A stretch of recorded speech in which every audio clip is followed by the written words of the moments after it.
Welcome to triple S சமையல். இன்றைக்கி உருளைக்கிழங்கு பட்டாணியை வச்சு குருமா குழம்பு எப்படி செய்யுதுன்னு பார்க்கலாம். உருளைக்கிழங்கு எடுத்து வச்சுருக்கேன். ஒரு 10 உருளைக்கிழங்கு கிட்டத்தட்ட எடுத்து வச்சுருக்கேன். பட்டாணி பச்சை பட்டாணி. இதுக்கு என்னெல்லாம் தேவைன்னு பாருங்கள்.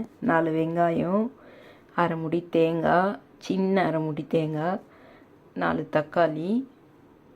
வெங்காயம் சின்ன சின்னதாக இருந்தது. இஞ்சி, பூண்டு. அப்புறம் இந்த பாருங்கள், எண்ணெய் ஊற்றிட்டேன். எண்ணெய் காஞ்ச உடனே எண்ணெய் காஞ்சிச்சு. இந்த பாருங்கள், இந்த ஸ்பைசஸ் பொருள் எல்லாத்தையும் இது பண்ணிடணும். இதில் என்னெல்லாம் இருக்குதுன்னு பாருங்கள். பட்டை, லவங்கம், சோம்பு, அன்னாசிப்பூ, இலை எல்லாம் இருக்குது. இதெல்லாம் போட்டுட்டு அப்புறம் இதையும் போட்டு வதக்கிட்டு உங்களுக்கு காமிக்கிறேன்.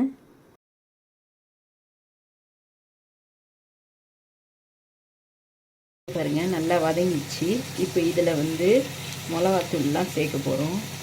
பாருங்கள், 1 ஸ்பூன் மிளகாத்தூள், தனியாத்தூள் 1 ஸ்பூன் அளவு,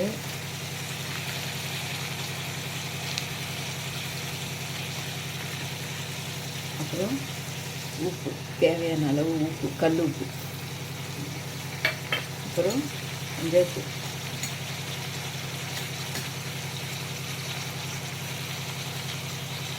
இதையும் சேர்த்து நல்லா வதக்கிட்டு அரைச்சிடணும். அரைச்சிட்டு இந்த பட்டாணி இருக்குல்ல, பட்டாணி இந்த உருளைக்கிழங்கு தோல் உரிச்சுங்கிறேன், தோல் சீவிங்கிறேன். இது எல்லாத்தையும் ஒன்றா குக்கரில் 3 விசில் வச்சு எடுத்துடணும்.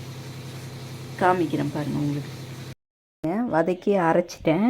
இங்கே பாருங்கள், எல்லாம் ரெடியாக இருக்குது. இது எடுத்து இதில் ஊற்றி ஒரு 2 விசில் வச்சு எடுத்துட்டு உங்களுக்கு காமிக்கிறேன். இங்கே பாருங்கள், சூப்பராக குருமா குழம்பு ரெடி ஆயிடுச்சு.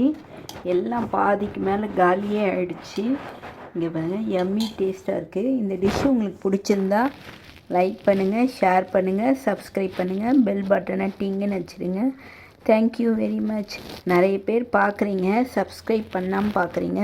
ப்ளீஸ் சப்ஸ்கிரைப் பண்ணுங்கள்.